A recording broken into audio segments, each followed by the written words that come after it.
Hallo. Tere tulemast kuulama järjekordset episoodi minu podcasti, ma ei teagi, repertuaarist on see sõna vist, aga tegelikult episoodide seast.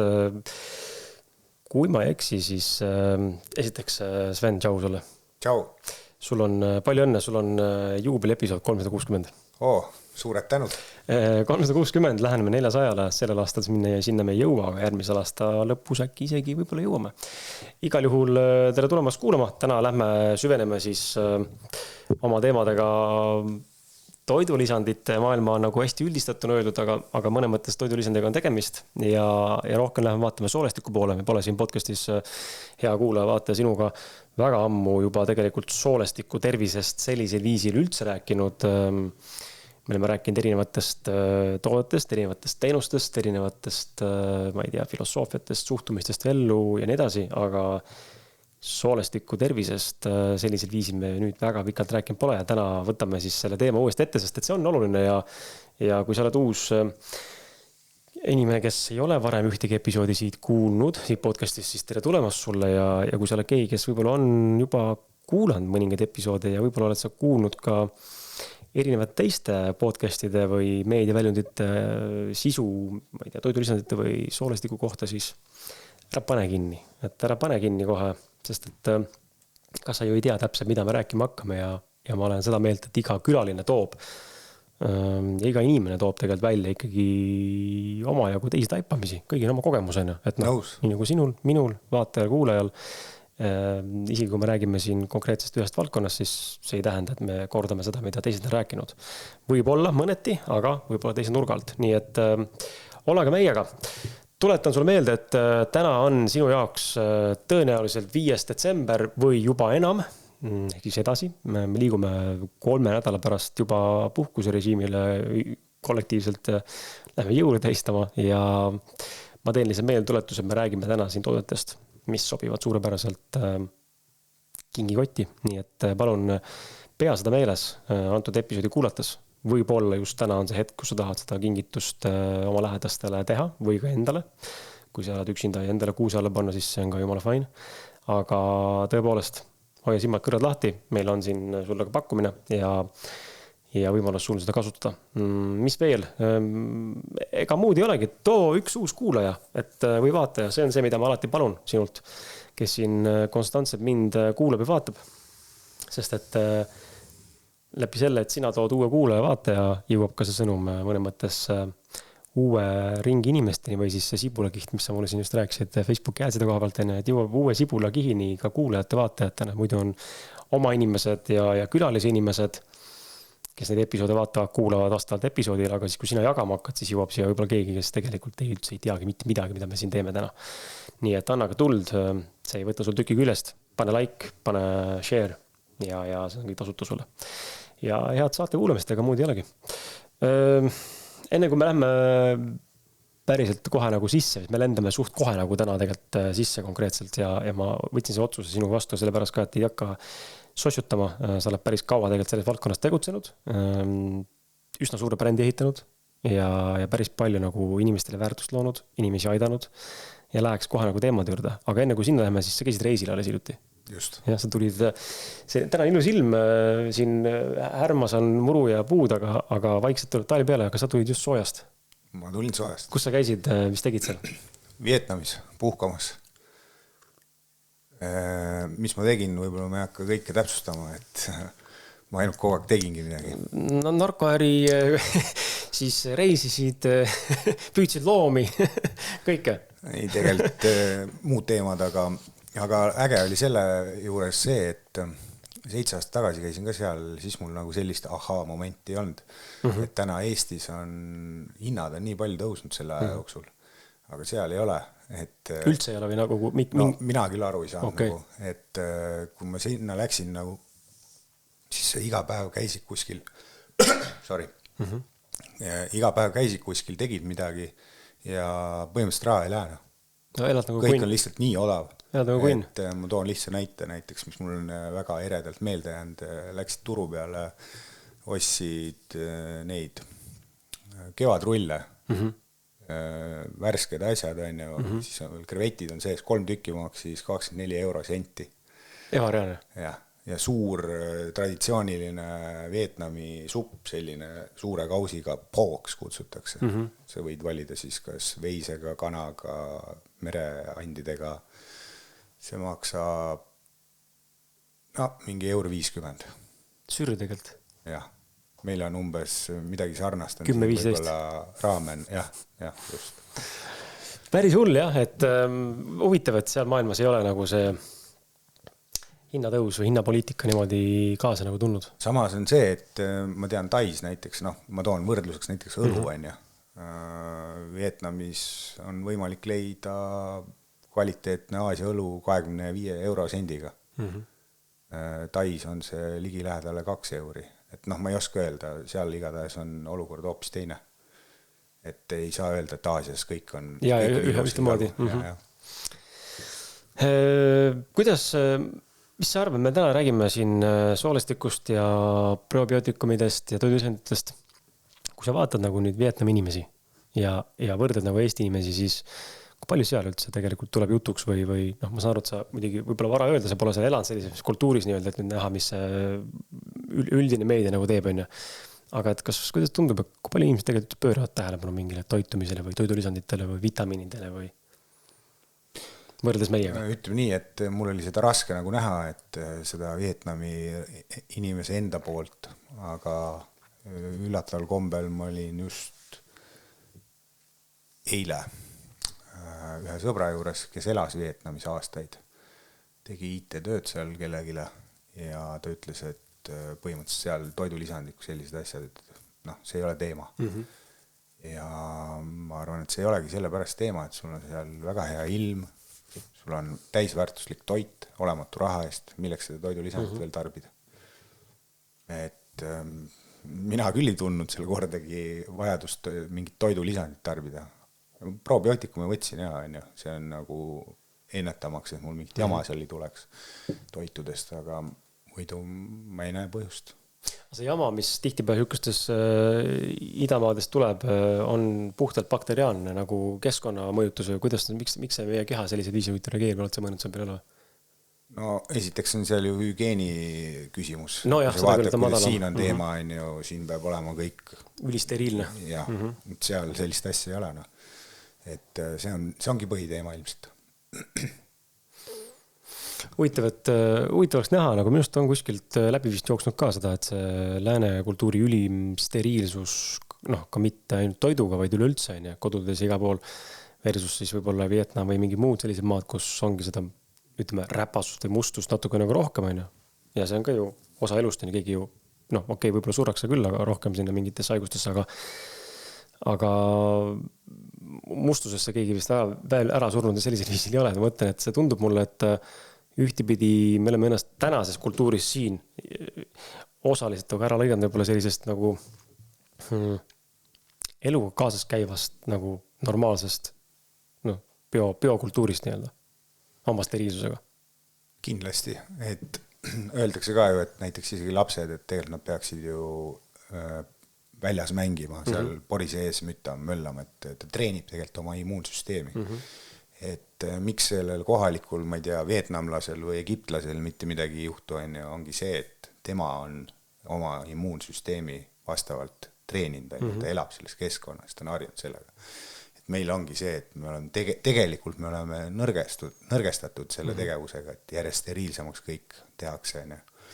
Ja kui ma nüüd ei eksi, see oli väga ammu, ma käisin Leedus, oli arstidele korraldatud seminar Ohira poolt ja siis oli seal üks arst Ameerikast, doktor Ross Felton ja siis ta rääkis sellest nii-öelda mikrobiomist ja tõi näite Amazonase vihmametsaga. Et selleks, et see vihmamets ideaalselt toimiks, on seal väga nii-öelda laialdane taimestik, ökosüsteem. Ja kui see ökosüsteem hakkab nii-öelda nõrgemaks minema, ehk seal hakatakse võtma ära mingid taimi maha, puid maha ja nii edasi, siis see tegelikult sureb lõpuks välja. Ja ta tõigi siis selle näite nii-öelda meie mikrobiomiga, kuidas sellest on kadunud järjest rohkem erinevaid bakteriliike ja on tehtud mingeid uuringuid siis seal nii-öelda mingite erinevate põliselanikega, kus neil on mikrobioomis tohutult rohkem erinevaid bakteritüvesid, mida meil ammu enam ei ole, keegi ei ole kuulnudki neist enam mitte midagi. Eks see multikultuursus soolestikus on lihtsalt oluliselt suurem. Jah, ja tegelikult ongi väga põnev see, et kuidas välismaailm peegeldab tegelikult meie sisemaailma. Ehk siis, mida me teeme, on ju, me tegelikult hävitame väga palju oma ümber oleva keskkonda ja igasuguste kemikaalidega ja võtame maa metsa ja kõike muud, on ju. Ja täpselt sama juhtub meie sees, sest lõpuks on see, et kust kohast tuleb siis toit, mida me tarbime meie sisse.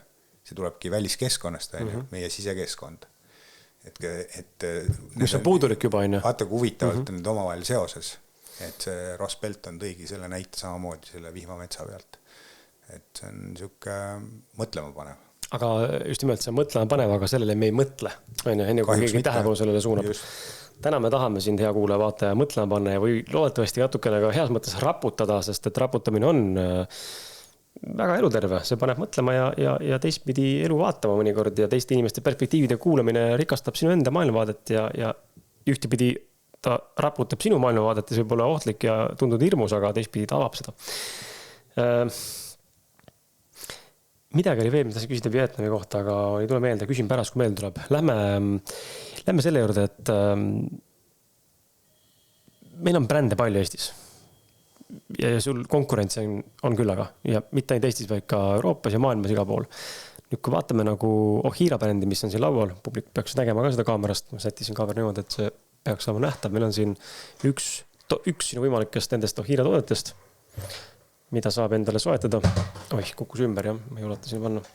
Et räägime korras brändist, et mis on see ettevõtte taga või brändi taga sellist, mis paneb mõtlema, et okei, miks see on lihtsalt nii hea või kas ta on lihtsalt nii hea oma kvaliteedi mõttelt, oma toime mõttelt või on tõesti see, et lihtsalt on suudetud ehitada mõne mõttes üks selline, ütleme piltlikult öeldes nagu monopol, mis tegelikult mida ütlete, ei vasta nüüd oma väärtusele, aga et lihtsalt on suutnud väga hästi kommunikatsiooni teha tegelikult. Sest mõne brändi peal taga on tegelikult niimoodi, et tal on nagu hea toode, aga ta teeb väga head kommunikatsiooni ka, ehk siis võimendab. Või on sul see, et sul võib olla vabalt, mitte et sinu puhul niimoodi on, aga võib vabalt olla ka see, et sul on sitt, aga sa teed sellest saia läbi kommunikatsiooni, on ju. Et see on nagu kaks erinevat suunda, kuidas tegelikult saab inimesi harida ja mõlemal võib olla mingi toimeefekt, aga ühel on suurem, on ju.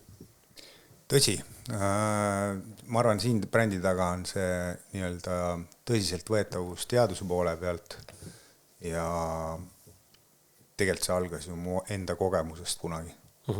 Ehk siis mul olid tõsised terviseprobleemid ja ma otsisin lahendust sellele.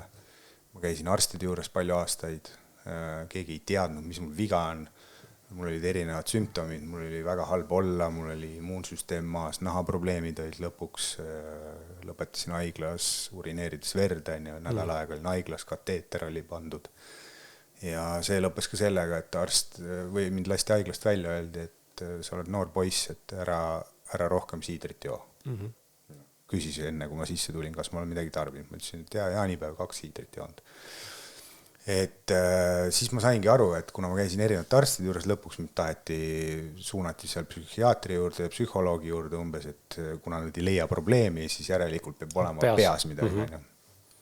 Ja siis ma sain aru, et kui ma seda teekonda nagu edasi käin, siis väga hästi ei lõppe. Et ma võtsin vastu otsuse, et ma teen endale ise selgeks, mismoodi minu organism, minu keha toimib. Ja väga kiirelt vastuseid otsides jõudsin soolestikuni, ehk siis mis on 78% immuunsüsteemist ja ma sain aru, et sellest tuleb alustada. Ma teen selle korda ja kui see on korras ja mul on veel mingid küsimusi või ütleme kaebusi, siis ma vaatan järgmiste asjadeni. Ja siis ma mõtlesin, kuidas ma seda korda teen. Minu jaoks kõige loogilisem tee tundus probiootikumid. Hakkasin ma siis neid otsima, vist tookord oli seal kuskil Ameerikast. Proovisin 3-4 erinevat brändi, mitte midagi. null, ma ei tunne mitte mingit toimet ja ma võtsin löökannust, selles mõttes kordades, mitmeid kordi rohkem kui seal pakendi peal kirjas. Ja uurisin edasi, jõudsin Ohiirani, loen väga unikaalne tootmismeetod, mingi väga lugupeetud mikrobioloog selle taga, vaatan koostisosasid, totaalselt teine kõigest sellest, mida ma siiani olen näinud. Siis hakkasin vaatama review'sid, tagasisidesid, tuhandeid, 99% positiivset, loen üks jutt hullem kui teine, selles mõttes sellel ajal minu jaoks nagu ma mõtlesin, et see on nagu ulme, mida nad räägivad, kes sai sellest lahti, kes sai sellest lahti, et ma ei tea, tundub veider, aga mul ei ole kaotada mitte midagi. Ja tellisin ära, võtsin, meil on paki peal kirjas 1-2 päevas, ma võtsin 5 korraga ja ma arvan 2 korda päevas. Ja mul hakkas kohe põhimõtteliselt jõhkrad mulinad pihta, selline protsessid, keel hakkas põlema, kuuma laine tunne oli, kehas oli kuuma lained. Õnneks ma sellel ajal juba teadsin, mida see kõik tähendab, et see on tervenemiskriis. Ehk siis mul lähebki olukord tegelikult halvemaks, ennem kui ta läheb paremaks. Ja kuigi mul oli halb olla, olin ma sisimas ülirõõmus. Ma teadsin, et lõpuks on hakanud nagu midagi toimuma. Ja tegelikult siis kuskil 4-5 päevaga oli mul oluliselt parem olla. Mul oli energiat taas. Ma sain käia normaalselt tööl, enne seda ma olin täielik zombi, ma isegi ei tea, kuidas ma sain tööl käia. Mul oli lihtsalt nii hull, ma särkasid hommikul üles, sa olid veel väsinum, kui sa magama minnes olid. Et see oli nagu kohutav aeg praegu meenutades tagant järgi, ma ei sooviks seda mitte kellegile. Mul oli paar korda oli enesetapu mõtted juba peal, sest ma ei taha enam elada, sest et ma käisin kõik arstid läbi ja mitte keegi sind ei aita. Saadetakse ühe juures teise juurde, testitakse sinu peal mingid ravimeid, proovime seda, vaatame toda, et sellest ma saingi aru et ma ei saa nii jätkata, et proovime seda, vaatame toda, mis minust saab siis lõpuks, ma ei ole mingisugune katse enes. Aga ühesõnaga lugu on siis see, et sealt see tegelikult tuli, läks peale seda paar aastat mööda, ma mõtlesin, et ma tahaks neid veel tarbida. Siis ma mõtlesin, miks ma neid Ameerikast tellin, et ma võtan ühendust Jaapaniga.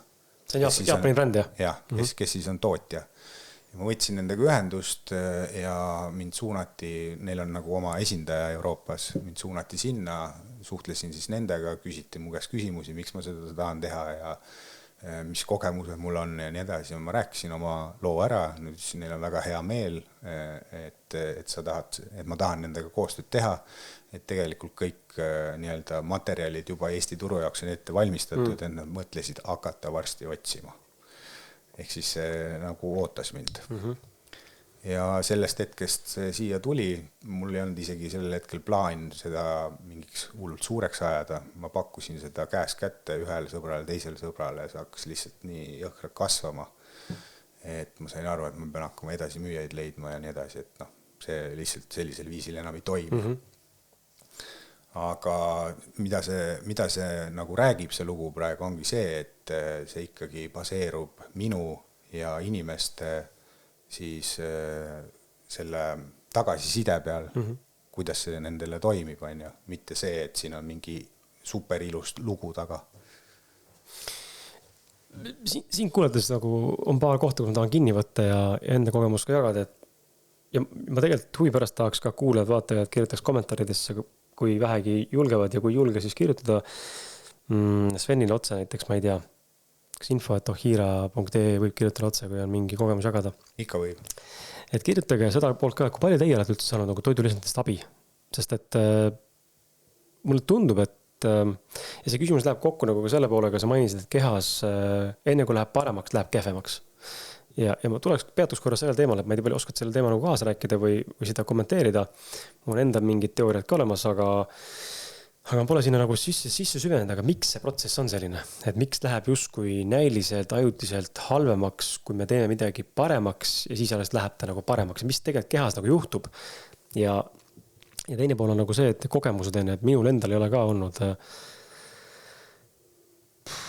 tõesti on väga väheste toidulisanditega olnud nagu mingid tuntavad kogemust ja mulle tundub, et inimesed on hästi erinevad ka. Osad on need, kes on hästi tundlikud, tunnevad igat, ma ei tea, koostisainet, kohe reageerivad enne. Kas siis tänu selle, et on allergik või on mingisugune reaktsioon kehas. Ja siis on need minusugused, kes vajutavad sisse kapslite viisi ja pakkide viisi endale toidulisandeid ja mitte midagi ei tunne, et oleks muutunud. Vahe pole, mis bränd on. Mis sinu mõtted on selles osas? Ja just selle poolga, miks see keha on niimoodi, siis, et läheb kehvemaks ja siis järsku läheb nagu paremaks. Mis see toimub üldse? Ütleme, see läheb kehvemaks ja siis järsku läheb paremaks, ehk siis tervenemise kriisi protsess. Seal on nagu mitu mehhanismi, aga üks võib-olla kõige loogilisemaid on see, et kuna sa annad kehale siis nii-öelda vajalikke kasulikke asju, on need siis bakterid, mingid mineraalid, vitamiinid, mis iganes on ju, siis see tähendab seda, et sa annad kehale vajalikke ehitusblokke, et ta saaks ennast üles uuesti ehitada. Millest enne defitsiit olnud? Just, et nüüd tal on olemas see, millest ennast üles ehitada ja samal ajal on tal nüüd tekib võimekus viia välja kõik, mis sinna ei kuulu, näiteks toksiinid on ju. Ja see tekitabki seda halba olekut, see toksiinide väljaminek kehast, samamoodi kui meil on näiteks, ütleme siis, toon näite, pärmseene ülevohamine on ju. Et pärmseenega samamoodi, et kui me hakkame seda nii-öelda tagasi suruma seal millega iganes on ju, siis meil võib hakata väga halb olla. Esiteks, ta ise toodab toksiine, kas või parasiidid on ju samamoodi. Et nad toodavad ise toksiine ja kui nad hakkavad surema, siis ta hakkab seda eriti tegema, et ta ei peaks ära surema. Et see on kehale raske lihtsalt. See on raske protsess ja see võib tekitada seda. Et see on üks nagu selline teema, miks on see nii. Aga nüüd tulles teise koha peale, mis sa ütlesid, et sa võid nagu kühvliga sisse ajada toidulisandeid, sa ei tunne mitte midagi. Ja. Siis ma ei oska selle koha pealt kaasa öelda, miks see sul konkreetselt nii on, aga ma võin rääkida endast. Et mina üldiselt olen pigem tundlik, ma tunnen päris hästi toimet, mitte see ei tähenda seda, et ma tunnen kõigel toimet, vaid ma tunnen toimet nendel, mis päriselt toimivad. Siis ma võin öelda näiteks Hiira puhul, kuna mul on nii pikk aeg juba, kaua ma olen sellega tegelenud, 10+ aastat, ehk siis tarbinud olema seda veel rohkem vahelduva eduga, siis ma võin öelda täna, ma ei tunne mitte midagi. Ehk siis ma võtangi profülaktika mõttes vahepeal, et mul oleks endiselt kõik tore ja ennetada igasuguseid asju, aga enam ma ei tunne mitte midagi. Varem ma tundsin väga hästi, kuidas mul energiatase tõusis, kuidas mul näiteks parem meel oli, kuidas mu toitumisharjumused muutsid või oli mul vaja vähem süüa, et kõike sellist. Et noh, järelikult mina enda kohta ütlen nii, et mul on kõik väga hästi. Üle küllastunud juba? Ma ei tea, kas isegi üle küllastunud, aga ma arvan, et mul on väga hea tervis ja kui sul on kõik hästi, siis on väga raske midagi tunda, mingit muutust. Et kes kõige rohkem tavaliselt tunnevad, näiteks meie toodetega ka, ongi see, mida raskemas seisus inimene on. Tervislikult. Seda tugevamat toimet ta tunneb. Ehk siis see tervenemiskriis võib ka olla palju tugevam. Aga see tuleb sellest, et see kogemuslik shift on lihtsalt nii suur, et sa oled tundnud ennast ühtemoodi kogu aeg ja sa oled sellega kohanenud ja nüüd on nagu mingi uuem, parem justkui tunne tuleb sisse ja nüüd siis sellega kohanemine tekitab seda tunnet peale, et wow, what the hell is going on? No ei tea, kas see just see on, aga lihtsalt tal on ruumi paranemiseks, mõistad? Et kui mina olen täiesti terve inimene, siis mul nagu väga ruumi kuhugi paremaks enam väga minna ei ole. Temal on, sest et ta on väga halvas seisus. Et pigem see. Aga noh, jah, see on ka huvitav lähenemine või vaatenurk, mis sina praegu ütlesid. Mis mõtlen, sa pead ülekaaluline inimene, kes on nagu, on siis diabeedik või lihtsalt ülekaalus mingi põhjusel, siis see on tema normaalne seisund. Ta ei teagi, mis tegelikult on olla tegelikult nagu normaalkaalus, kus tegelikult on elu terve inimese keha peaks tegelikult olema kõigil üldiselt väikese nii-öelda selle varieeruvusega. Ja siis, kui ta nüüd sinna jõuab, siis ta saab tunda seda, et holy shit, mis tegelikult nüüd nagu on olnud normaalne. Ma enne arvasin, et see ülekaaluline on nagu normaalne. Ehk siis tal ei ole seda võrdlusmomenti või seda paralleeli nii-öelda kahe nende pealt, enne kui ta pole mõlemat spektrit kogenud. Et seda ma ise olen ka nagu märganud mingites asjades, et kui mul ei ole mulle meeldib, kuidas mul kunagi oli saatekülaline Andrus Vana, ütles, et kui sa sitta pole söönud, siis sa ei tea, kuidas moos maitseb. ja see on nagu nii nagu toorelt illustreerivalt öeldud, eks ole, aga annabki selle maigu, et kui sa ei ole neid leere kogenud, siis sa ei suuda nagu eristada seda, mis on tegelikult siis nagu parem tunne või parem olek.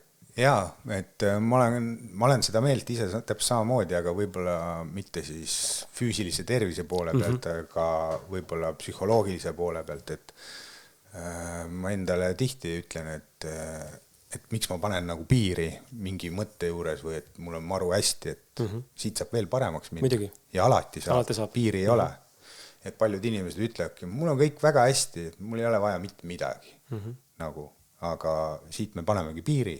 Ma ei räägi materiaalsusest, vaid ma räägin lihtsalt, et oma nagu vaimses arengus ma saan veel paremaks minna iga päev lõputult. Jaa, täitsa nõus. Kui me räägime nagu Hiira tootest, ütleme, mina ei tea peast nüüd su kõikide toodete peamise komponente, aga ma puhtalt kogemuslikult eeldan, et need on läbivalt üsna sarnased mingite varieeruvustega. Ja nii kipub tavaliselt olema ka väga teiste brändide samamoodi, kellel on hunnik erinevad toodet, siis mingi baaskomponent on hajutatud laiali erinevate peale ja siis tehtud mingid nagu kallutatavusi siis mingis haiguse või mingisuguse muu seisundi suunas mõjutusega. Et mis on see peidetud kangelane, mida enamus inimesi võib-olla ei tea, et kuna saate algus mainisime ka, et me teame kõik, mis asi on Dr. Hiira probiootikumid, me teame kõik, mis on hiira.ee, me teame seda brändi, me teame seda pakendit, me tõenäoliselt teame ka neid värve, mis mugus need kapslid välja näevad enne. No, see on nagu nii kaua turuliselt olnud juba. Aga võib-olla me oleme ühiskondlikult, mitte kõik, aga osad inimesed mööda vaadanud sellest, et mis on siis superhero komponent tegelikult, millest me tegelikult räägime, mis teeb sellest tootest selle toote? Miks selle poole tegelikult vaadatakse? Ja miks sa täna veel endiselt veel toitulisandi businessis mõne mõttes ka elus oled, sest et väga paljud on kokku pakkinud oma asju, nii ka meie, näiteks oma brändiga Toonaine. Ma ütleks, et siin on neid mitu, aga tegelikult põhiline ja võib-olla kõige vähem mõistetav superhero komponent ongi postbiootikumid. See on siis bakterite toodetud ühendid ehk metaboliidid ja põhjus, miks meie enda kehas bakterid ongi ainult see põhjus, et nad toodavad meile postbiootilisi metaboliite erinevaid tuhandeid. Meie enda keha ei suuda sünteesida neid ja meie anname siis oma nii-öelda kehas olevatele bakteritele kiudaineid erinevaid ja nemad vastutasuks siis toodavadki meile kasulikke ühendeid. Ja Hiira siis erilisus ongi see, et miks nad seda fermenteerimist kasutavad. Käälitamismetodid. Just, ja nii pikalt 3-5 aastat ongi siis see sama põhjus, ehk siis need bakterid on 3-5 aasta jooksul tootnud siis neid postbiootikume. Ja meil on teadusuuring tänaseks, mis näitab, et on leitud siis üle 550 erineva ühendi. Need on erinevad vitamiinid, mineraalid, per kapsel või me räägime nagu per annus või per kuur või kuidas seda siis võtta? Selles mõttes ikkagi per annus, et need on siin sees, aga neid ei ole siin mingi ulmekoguses, aga selle nii-öelda toote sees on siis üle 550 erineva postbiootilise metaboliidi. Tegelikult ma võin isegi anda sulle hiljem lingi, meil on üks link ka, kus on need ühendid kõik välja toodud. Ma kujutan ette, et 99% inimestele see nimekiri ei anna muidugi mitte midagi, isegi mulle ei anna, need on niivõrd võõrad nimed kõik, aga midagi tuttavad seal on. Me paneme see nüüd peaks tegelikult olema siin salvestuse hetkel, me ütleme, me võikame selle välja, aga tegelikult kui sina seda vaatad, siis see tegelikult peaks olema siin YouTube'i kirjelduses, võib-olla viskus, kui mul jäi meelde ka sulle see paremast üles nurka otse klikatava lingina, kui ei, siis palun kirjuta mulle või Svenile ja me anname sulle selle lingi. Ja mis teema postbiootikumidega ongi siis see, et seal on näiteks orgaanilised happed sees, mis on reaalne energia meie kehale, kohene, siis erinevad vitamiinid on ju, steroidid, mitte illegaalsed, et seal on väga palju erinevaid asju ja kui me nüüd üldse probiootikumidest räägime, siis enamus pakuvad ainult lihtsalt baktereid ja need on külmkuivatatud, mis tähendab siis seda, et kui ta niiskusega kokku puutub, siis see bakter peaks ärkama alles ellu või nii-öelda muutuma aktiivseks. tema järgmine ülesanne on see, et nüüd ta peab suutma kõigepealt jõudma üldse läbi mao soolestikku ja siis sooleseinas suutma kinnituda sooleseinale. See on väga pikk teekond, eriti inimesel, kellel juba on probleem soolestikuga, näiteks düsbioos, see keskkond talle on ebasobilik, see ei ole ideaalne keskkond, kus hakkama saada. Ehk siis see ülesanne on üliraske. Lisaks sellele, kui me räägime külmkuivatatud bakteritest, siis see protsess, kuidas seda üldse tehakse. Labori tingimustes on kasvatatud baktereid, kõik on väga ilus ja tore, nad on elusad seal ja siis külmkuivatatakse ehk siis sentrifuugitakse need. See tähendab seda, et see tegelikult kahjustab raku DNA-d, selle bakteriraku. Ehk siis see bakter tegelikult saab päris tugeva stressi sellest. Ja nüüd, kui ta kunagi siis nii-öelda aktiveerub selle niiskuse peale, kui me sisse selle võtame, ta ei ole enam esiteks see, mis ta oli seal enne seda protsessi algatamist. Et see on nagu üks asi, Sellest ei räägi keegi, mis korda kuulen praegu seda? Jah, paraku mitte, aga see nii on. Ja kui rääkida veel probiootikumide maailmas, siis probiootikumide tootjaid on maailmas umbes 5-6 tükki. Inimesed teavad sadu erinevaid probiootikumide brände. Et tegelikult need brändid ei tooda ise probiootikume. Ma ei hakka nimetama ühtegi brändi, aga ma ütlen, et see on Eestis täpselt sama mudel. Ja nad ostavad sisse nendest tehastest, nad ütlevad, et meie tahame omale, ma ei tea, pange mulle 5 tüve ja nii palju C-fuusid ehk siis koloonia moodustavaid ühikuid. Ja nad saavad selle ja panevad oma sildi peale, ütlevad, näed, see on meie probiootikum. Aga tooraine on sama põhimõtteliselt? Sama tooraine, sama koht, nii on. Ja kui sa vaatad enamus probiootikumide brändidel, üritad mingit teadusuuringuid kuskilt leida, siis ei ole eriti. See ei leia. Ja üks põhjus ongi see, et ilmselt nad ise neid ei tee, teine asi on see, et ma ei tea, kuidas see protsess täpselt toimub, aga kui nad ise teeksid, siis nad peaksid võib-olla ikkagi avalikustama selle, et mis selle originaalpäritolu on. Ja teine variant on see, et nad saaksid jagada selle tootja tehase uuringuid, aga nad ei taha seda teha, ja siis tuleb see kõik välja. Et sellised lood on sellega, ehk siis Ohiral on jällegi see eelis, et nad toodavad otsast lõpuni kõik ise, kõik, alates siis sellest tootmisest kuni siis lõpptooteni, kõik toimub ise. Ainuke, mida nemad ei tee, on kapseldamisprotsess, mis toimub Fuji tehases. Pannakse see tooraine siis kapslisse. Ja Hoira tõenäoliselt ei teegi niimoodi, et sul nüüd teine bränd saab sama toorainet osta ja ära leibeldada mingisuguse muu brändina nii-öelda. Ei, jah, ta ei tee seda. Mis ma veel tahtsin selle protsessi kohta öelda? Jah, teadusuuringud, tootmine. Et ühesõnaga ja mis siin on veel unikaalselt, ongi see, et siin on väga palju kasutab puuviljad, juurviljad, seened, vetikad, mis siis korjatakse Jaapani loodusest hooajaliselt. Mis tähendab seda, et kui nad on küpsed, siis võetakse nad ära, pannakse fermenteerimistünnidesse, neid ei panda sinna kõike korraga sisse. Vaid näiteks ütleme, et meil saavad valmis ploomid, siis pannakse need sinna, saavad valmis sidrunid, siis pannakse sidrunid, et järjest pannakse sisse, siis kui nad on küpsed, ja siis hakkab see fermentatsiooniprotsess seal pihta ja see kestab 3-5 aastat, kus siis jaapanlased seal mõnusalt segavad. Tegelikult on meil kodulehel võimalik isegi pilte ja videosid leida, kellel huvi on. Ma täpselt mäletan, mis tääbi alt see oli, aga seal üleval menüüs on, seal vist peaks tulema lahti kuskil tehas Jaapanis. Ja siis nad segavad ja möllavad seda seal ja pidevalt võetakse siis laboriproove, et ei oleks nii-öelda contaminated, kuidas see on siis eesti keeles.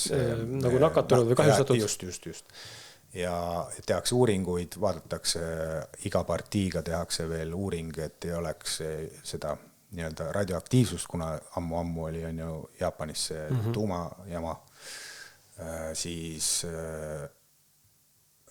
mängitakse klassikalist muusikat neile 3-5 aastat, see ei ole ka nagu niisama, vaid selle taga vanasti öeldi selle kohta teooria, täna see on teaduslikult tõestatud, et Ohira siis uskus, et see annab elujõudu juurde nendele bakteritele ja nad on seal nii-öelda harmoonias omavahel, kuna neid on 12 erinevat ja nad peavad seal omavahel seda keskkonda jagama, on ju. Et väga huvitav kontseptsioon ja kui võtta kõik kokku selle, et mis sinna sisse on pandud, kaua aega sellega on läinud, inimesed on seal taga, nad peavad kogu aeg tegelema sellega, see on nagu suur protsess, siis kui seda kõike lõpuni mõista ja mis on selle lõpptulemus, siis tegelikult jõuab ka kohale miks selle toote hind on kallim näiteks kui mingisuguse teise probiootikumi toote hinda, mida sa saad massiliselt toota lihtsalt väga väikeste kuludega. Ja me räägime, mõne mõttes kõik see taandub ikkagi sellele, mis tavaliselt hinnapoliitika juures kehtib, kui just ei ole nagu, ütleme, tüngakaup või osav kommunikatsioon, ikka kvaliteet maksab tavaliselt. Nii on. Ja seda ma olen ise nagu ka saanud, ma olen ettevõtjana võrdlemisi, ma arvan, kogenematuse mõttes võrdes sinuga või kellegi teisega, kes on pikalt nagu ettevõtlust teinud, aga ma olen saanud ka nagu näha, et ja nüüd olles ise nagu siis, nüüd on see paralleeli kohta, et olles olnud siis selle pool, kus ma olen justkui tarbija ja siis nüüd siis nagu selle koha, kus ma nagu puutun kokku ka nagu tooraine ja kõikide kuludega, siis inimesed, kes seda kogemust ei oma, ei tea nagu, mis toimub ühe selle toote letile jõudmise nagu tagaprotsessist, lõpetades toote endaga ja transpordi ja pakendit ja kõige muuga, siis inimesed ei tea tegelikult ega ei saa aru, kuidas tekib see hinnapoliitika teinekord ka. Alati ei ole see, et seal on 500% juurdehindlus, vaid seal on nagu reaalselt on ka toorainesid ongi nagu kvaliteetne ja kallis. Et see on hästi huvitav, et inimesed mõtteid selle peale, aga mulle meeldib, kui sa lahti räägid selle, siis inimesed hakkavad nagu mõtlema, et okei, it makes sense. Et tihtipeale üldreegel ikkagi on see, et kui on kallim toode, siis on ka kvaliteeti rohkem, aga see tuleb, on soovitus ka alati kontrollida, sest et mõnikord müüakse ka mingit saia sulle lihtsalt oli raha eest, aga see on huvitav, et tulles selle fermentatsiooni juurde ka, et ma ei tea, kui paljud inimesed üldse on kuulajatest, vaatajatest kursus fermentatsiooni või kääritamisega, siis kui mina sain teada ka seda, et ka hiiratooted on fermenteeritud, see oli aastat tagasi juba, kus tulid sellega välja, siis ma olin ka, minu jaoks oli kohe see nagu positiivne nagu pool, et seda fermentatsiooniprotsessi olulisust on hakatud täna üha rohkem rääkima ja tegelikult üha rohkem kasutatakse ka erinevates, mulle tundub, et seda hakatakse üha rohkem kasutama. Meil on siin kimchisid müüki tulnud, eks ole, ja kombucha kultuur on tekkinud juurde, ja eks neid tekib veel asju juurde, kus seda fermentatsiooni kasutatakse, aga see on nagu nii oluline protsess, mis lihtsalt enhance'ib nii-öelda või mis teistikes on, võimendab siis seda tooraine kvaliteeti selles protsessis. Muudab biosaadavaks. Ja see ongi kõige olulisem. Et praegu biosaadavusega, see tõmbab muidugi teemast võib-olla kõrvale, aga mul tuli kohe meelde järgmine teema, kuna meil on endal ka Hiiral, ütleme, väga populaarne tegelikult isegi kollageen, siis seal on nagu pidevalt see teema, inimesed pigem ei tea ja on segadust tekitav, miks, ma ei tea, meie kollageen maksab rohkem ja teise oma maksab vähem, on ju.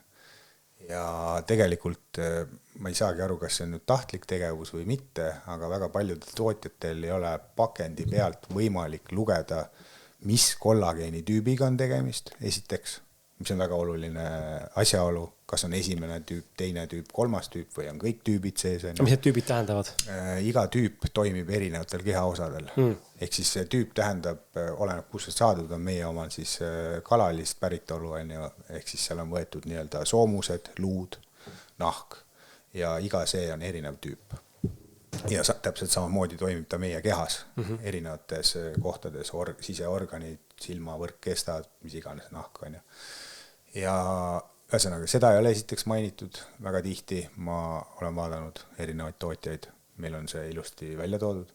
Teiseks ei ole mainitud, mis on selle kollageeni päritolu, ehk siis kas ta on loomne või on ta merelist päritolu. Ja võt siin tulebki sisse nüüd see hinnafaktor ka, et kui see on merelist päritolu, on see alati kallim, aga millegi pärast paljud ei maini, mis päritolu see on. Ja müüvadki odavalt asja tegelikult pikalt tuhnida lõpuks sa leiad selle kuskilt. Ja ma olen seda nagu teinud nii-öelda taustatööna ja mis ma alati leian on see, et see on veise kollageen, ehk siis loomne. Uuringud näitavad seda, et loomne kollageen, veise kollageeni biosaadavus ehk siis omastatavus on ligi lähedale 10%. See on tegelikult raha maa viskamine. Merelist päritolu kollageen ehk siis kalaline kollageen, see on 90+% biosaadavus. Päris kõrge.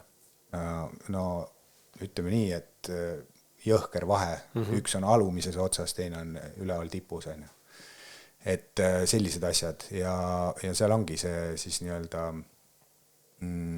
molekulaarmassi küsimus. Üks on väga suure molekulaarmassiga, ehk siis see loomne ja see ei omastu. Ta lihtsalt ei lähe meile sisse. Aga see on kõige tuntum nendest, aina? Selles mõttes, et inimeste enamus ju sellest räägitakse, sellest toodetakse ja seda põhimõtteliselt müüakse. Põhimõtteliselt küll, jah, enamus toodetes see ongi sees, mis iganes, jällegi ma ei hakka brändide nimes nimetama, aga mingid, ma ei tea, on pulbriversioonid, kohvi sisse pannakse ja sportlased võtavad pulbrina sisse, see kõik on loomne kollageen ja tegelik kasutegur on minimaalne. Et kui nüüd näiteks teha isegi matemaatiline arvutus praegu, oletame, et me ostame selle kollageeni, kus on loomne kollageen sees ja selle omastatavus on 10%. Siis see tähendab seda, et mul oleks vaja seda süüa 9 korda sama palju kui näiteks Ohira kollageeni, et saada 90% omastatavus on sama õieti. Ja põhimõtteliselt 9 korda kulu ka sul endal. Jah, et saada sama tulemus. Ma ei tea, kes iganes, mida tarbib, tehke see arvutus, korruta 9 ja vaata, mis tulemuse sa saad, kumb odavam on. Ja meil on veel lisaks 3 erinevat tüüpi sees. Meil on veel seal hyaluronape, elastiin, keramiid, C-vitamiin, Q10, 5-aastane probiootikum, et veel paremini kõik omastuks. Et see on kompleks selles mõttes. See ei ole ainult kollageen. Kui keegi tahab, siis palun minge ohira.ee lehele. Ta ongi, toote nimeks ongi siis Dr. Ohira kollagen pluss, on ju? Just, ja pluss ongi sellepärast, et see on midagi enamat kui kollagen. Et tehke see toode lahti endal ja lugege, siin on päris palju infot tegelikult selle kohta olemas. Allapoole kerides tootest, ma vaatan äkki, ma saan siia panna sulle ka selle kerimisefekti praegu, enda screeni jagamise. Aga siia allapoole kerides siis on tõesti, et sul on tootes pikemalt, siin on Ohirast endast, siin on koostused, kasutusjuhend on olemas sul, isegi teadusuuringute rubriik on ja siin on tegelikult ka mingisugune video täitsa olemas sellest, nii et ja allapoole kerides veel on klientide tagasiside hinnangud 4,9/5 on päris hea korralik tulemus ja sa saad siin lugeda kaasa ka, nii et ole hea, mine piilu ja kui tahad endale, kas on nii, Sven, et me kõik see pakkumine kehtib hetkel kogu e-poele? Jah. Mitte ainult kindlate toodetele? Selles mõttes allahinnad toodetele see ei pakku. Jah, aga täishinnaga toodetele kehtib kõigile just. Et meil on loonud, või Sven on loonud siia saate jaoks teile ka tarbimiseks ja kasutamiseks, kui te seda tunnete, soovite endale või kingituseks, siis kood kriskala15, mis annab teile 15% soodustust ostukorvilt, nii et palun mine vaata piilu soeta. See võimalus on sul endale see toode hankida ja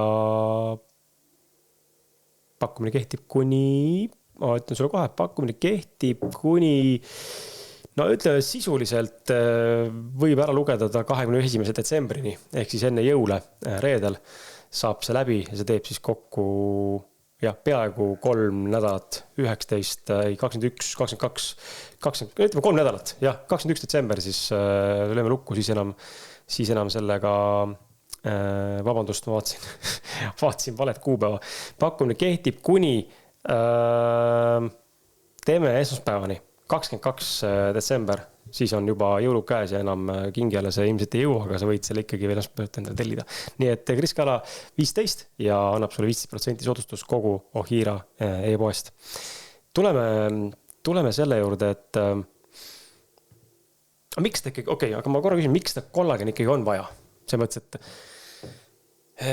ideaalses maailmas, illustreerin ta meelega niimoodi, et ideaalses maailmas me ei peaks tarbima üldse toidulisandeid. Nii nagu me tõime selle Vietnami näite, aga Eestis, siin Euroopas, Läänemaal kultuuris meil on väga palju kahjulikke stiimuleid ja faktorid ja toitaine, vaene toit võib-olla või juurdaine, mis tegelikult mõjutavad seda. Aga et miks see kollagen nii oluline on? Kuhu see siis nagu kaob meie kehas? Kas meie keha mitte ei suuda seda ise toota enam? Ja mis hetkeni peame seda võtma? Et siin tekib ka see küsimus inimeste võib-olla, mis ajab nagu selle toidulisandi maailma nagu keeruliseks. Ja ma arvan, et ka selline vitamiine on lihtsam võtta sisse ja aru saada sellest. Aga nii kui tuleb sisse mingisugune mikrobioom või probiootikumid või mingid muud asjad, siis on kohe see koht, aga kui palju ja kui tihti ja kui kaua ja millal ma tean, mul enam ei ole vaja ja sest ise analüüsi ei tee. Ma ei lähe iga päev või iga kuu sünn läbi endale testi tegema, võib-olla peaks. Aga et kus ma nagu, miks ta vaja on seda kollageni sellisel viisil? No, selles mõttes, et selle tootmine kehas hakkab alates 25. eluaastast järjest vähemaks minema. See on nagu üks põhjus. Aga see on nagu by default tehase poolt, nagu inimmehhanismi poolt, et nii juhtub lihtsalt. Nii nad ütlevad. Et seda kindlasti saab pidurdada erinevate tegevustega. Tean, et kollageeni sünteesis üks nii-öelda oluline komponent on C-vitamiin, aga seda ka keha ise ei sünteesi, et seda tuleb ka saada toidust või siis lisaks võtta. Ja ma ei tea, kui palju me seda siin saame, et jällegi soojal maal tsitrusvilju tohutult ja C-vitamiini, et meil on nii nagu ta on. Et neid põhjuseid, miks inimesed seda võtavad, on muidugi erinevaid. Ma tean näiteks meie selle toote puhul väga paljud inimesed on vanemad sorti inimesed või sportlased, ongi näiteks liigese teemad, aga see ei ole nüüd otseselt kollageeni teema, vaid pigem hüaluroonhappe ja kõik see kokku seal. Jah, neid põhjuseid on päris palju erinevad, kes võtab seda naha pärast. Juuste pärast. Juuste pärast, küüned, kõik siuksed asjad, aga jah, ma ei oskagi seda nagu täpselt nüüd öelda, et miks seda peaks just kõik võtma. Mina isiklikult seda ei tarbi. Ma võtan seda, väga harva olen võtnud, mul on siuke teema lihtsalt, et mul mingite põlvede liigestega mul probleemi ei ole, ja kui rääkida nahas, siis nahaga mul selline asi, et mulle tundub, et mul nahk on ülikorras. Kui ma võtan seda Ohira kollageeni, siis mul nahk muutub üle niisutatuks, kui võib nii öelda. Nagu rasuseks. Ja mulle ei meeldi see, ma ei näe põhjust, miks seda mul vaja on. Aga mida ma olen näinud on see, et jällegi, kui inimesed arvavad, et meil on vaja kollageeni selleks, et meil oleks hea nahk, siis ma ütleks, et see ei ole võib-olla ainus või lõplik tõde, vaid tegelik tõde, millest mina olen aru saanud, peitub ikkagi meie mikrobiomis. Kui see on heas korras, meil toitumine on paigas, siis meie nahk on väga heas korras.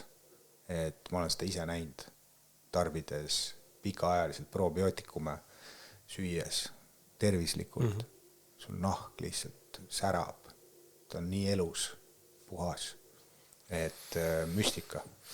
Jah, see on, ma tahtsin enne seda öelda, tuligi meelde, et me räägime üldiselt nagu mikrobiomist rääkisime ja tervisest ja kollageenist, aga lõppkokkuvõttes taandub see kõik nagu ka võrdväärselt võrdusmärgiga võib öelda ka nagu immuunsüsteemi juurde, kui terve me oleme, kui tihti me haigeks jääme või kui palju meid mingid üksikud pisikesed, ma ei tea, ma teen siin akna lahti ja oi, ära tee, tuul tõmbab, et kui me näeme haigeks või mitte, et mina olen nagu üliterve inimene, mul naine laps samamoodi ja kui me oleme haiged, siis see on võib-olla päeva, kus ma olen lihtsalt tatine ja kurk on valus ja läheb üle väga harva, kui ma olen kuskil pikali maas. Aga lihtsalt ma näen kõrvalt, kuidas inimesed on kogu aeg haiged lihtsalt, pisikest asjade peale, kevad, sügis, talveelsed tuuled, esimesed lörtsi, piisad otsa ette ja oled nagu autis, ma liialdan praegu, aga põhimõtteliselt samaks, et immuunsüsteemi tugevdamine ja mikrobiom on üks väga suur osa sellest.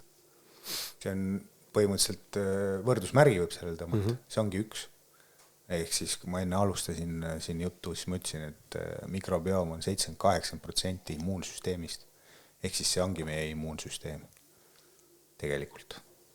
Ja ma arvan, et see on ka see koht, miks inimesed alahindavad, sest nad ei ole seda võrdusmärki enda jaoks ära connection'ud. Ja teine asi, kui nüüd rääkida, mis sa siin just natuke aega tagasi ütlesid, vitamiine võetakse, et ma arvan, et paljud inimesed ei tea ka seda, et väga paljusid erinevaid vitamiine toodavad meie soolepakterid. Et kas on vaja neid vitamiine nii palju võtta? pigem annadal bakteritele normaalset toitu, toetavat toitu ja nad toodavad sulle seda. Täpselt. Ma arvan küll. Probiootikumid, postbiootikumid ja prebiootikumid. Teeme hästi lühidalt selgeks selle, mida see nagu tähendab ja kuidas neist paremini aru saada. Väga lihtne. Probiootikumid ehk piimappebakterid on siis bakterid. Prebiootikumid on kiudained, need on siis bakteritele toiduks ja postbiootikumid on siis bakterite toodetud ühendid ehk siis metaboliidid. Kas soolestikus või siis kiira fermenteerimisel on ju, aga nii on ja mõistlik, kui me toitume ka on ju, et siis toitumine võiks olla mitmekülgne, näiteks kui me teeme mingit, ma ei tea, puuviljadest või juurviljadest salatit on ju, et siis me ei pane sinna õuna ja kapsast ainult on ju. Me paneme erinevaid asju, sest et erinevatel puuviljadel ja juurviljadel on erinevad kiudained ja erinevad kiudained meeldivad erinevatele bakteritele. Et mida rohkem neid on, seda kasulikum, ehk siis meie see keskkonnas või meie sees bakterite nii-öelda kolooniad on hästi nii-öelda laialdased. Me rääkisime enne natukene tagasisidest ja arvustustest, sa rääkisid enda kogemusest ja mida sa lugesid netist ja kui me vaatame Hiira lehte, siis iga tootajal on ka hunnik erinevaid arvustusi, ühel rohkem, teisel vähem. Milliste peamiste probleemide korral tuleks või on nagu soovituslik sinul inimestele siis vaadata näiteks Hiira toodete poole või üldse probiootikumide poole peale? Kas on üldse sellist nagu konkreetselt mingit asja, kui sul nüüd on see haigus või sul on see väsimus või mingi muu asi, et nüüd siis sinna võiks vaadata? No kindlasti tasub vaadata sinna poole, kui sul on, ma ütleks, see on juba märk, kui sul on nagu toitumine paigast ära, kisubki kogu aeg selle igasuguse rämpsu poole, see näitab juba tegelikult, sest ma ühe väga olulise asja vist ma ei tea, kas ma unustasin rääkida või võib-olla ma ei ole sinna lihtsalt jõudnud, aga seda ka ilmselt väga paljud ei tea, et meie mõistuse koha pealt tundub, et mina otsustan, mida ma söön. On nii? Tegelikult ei otsusta sina, vaid bakter saadab signaali sulle, mida oleks vaja süüa. Mida on puudu hetkel? Võib nii öelda küll, aga nüüd tuleb see koht mängu, et sõltub, kas kasulikud bakterid või siis mitte kasulikud bakterid, üks neist poolest domineerib sinus. Ja kui sinu sees domineerib mitte kasulike bakterite nii-öelda punt, siis nad saadavad sulle signaali, et kuule, aeg on soksi võtta, teeks väikse purksi ja nii edasi. Et kui meil nüüd see heade bakterite tasakaal saab paika kehas, siis me eelistame alati pigem tervislikku toitu tarbida. Ja see ideaalne tasakaal, siis öeldakse, on 85-15 suhe. Ehk siis 85% kasulikke baktereid, 15% mitte kasulikke baktereid. Ja ma ei mäleta, kas ma ennem rääkisin või rääkinud, aga meil on väga palju tegelikult nagu läbi aja sellist kogemust, kus inimesed ütlevadki, jah, ma enne ütlesin küll, sa vist küsisid, mis võiks toimuda siis, kui hakata neid tarbima. Et väga paljudel tihti ongi see, et hakkavad tarbima ja ütlevad, et neil toitumisharjumused on muutunud. Et ma ei taha enam võtta šokolaadi, ma tahan hoopis võtta õuna või midagi sellist. Et kodulehel võib vaadata seal blogi poolel, vist on kasuliku pealehel, siis seal on uudised ja seal on blogi või ei, seal kohe tulebki kasuliku all vist. Ühesõnaga, blogisid on meil väga palju, blogides on meil väga palju nii-öelda päris inimeste edulugusid. Ja üks, mis mul sellega praegu meelde tuli, oli kaubamaja töötaja, kes siis tarbis äkki, seal on see kirjas, ma peast ei mäleta äkki pool aastat, midagi sellist, ainult Hiira probiootikume. Ta ütles, ta ei ole mitte midagi muud oma elustiilis muutnud kui ainult seda. Ja ta võttis alla 20 kilo. Päris jõhker. Jah. Sealt muidugi tuleb jutust välja ka see, kuidas ta hakkas tervislikumalt toituma, aga ta ütles, et ta ei teinud selle jaoks mitte midagi, ehk siis hakkasidki tulema signaalid võtta ja bakteritelt. Et see on päris ulme kosmos, mis toimub tegelikult bakterite maailmas. Kui rääkida nüüd DNA poolest, mäletan neid numbreid praegu täpselt, aga meil on mingi kas 10 korda rohkem bakterite DNA-d kehas kui meie enda DNA. Ja me ise olemegi põhimõtteliselt bakter. Ja, et nagu tulnukad tegelikult. On täitsa süüre tegelikult mõelda niimoodi. Väga jõhker. Et see kogus on nii suur, ma kuskil vist toodi näide ka, et see bakterite kogus, kui panna kaalukausile, see oli vist oligi sama raske kui inimese aju või. 1,5 kilo kuni 2 kilo on bakterid ja need bakterid ei ole nagu ju nii suured, vaid nad on ju mikroskoopilised, nagu ma isegi ei oska ette kujutada, aga kujutage ette, kui palju neid on, kui nad moodustavad 2 kilo meie kehas kokku kogudes nii-öelda. Kuidas seda välja uuritud on, ma ei tea, aga see on siuke huvitav teaduslik mikrobiomi nagu fakt, et mis sa mind ennast ka mõtlema pannud ja seda just tõid selle hea näite harjumuse pärasusest, et ma tahtsin ka enne seda öelda ka, et ärge muutke toitumisharjumusi otseselt või eluviisi, vaid muutke seda, mida te sööte ja harjumused muutuvad ise vastavalt sellest, et keha hakkab lihtsalt adapteeruma ja tegema paremaid parameetreid ja andma paremaid signaale, et see ei ole tegelikult keeruline, aga see on alguses keeruline ja seal võib tekkida ka see sama asi, mis sa rääkisid enne saate alguses detoksifikatsiooni sellest tervenemise protsessi juures.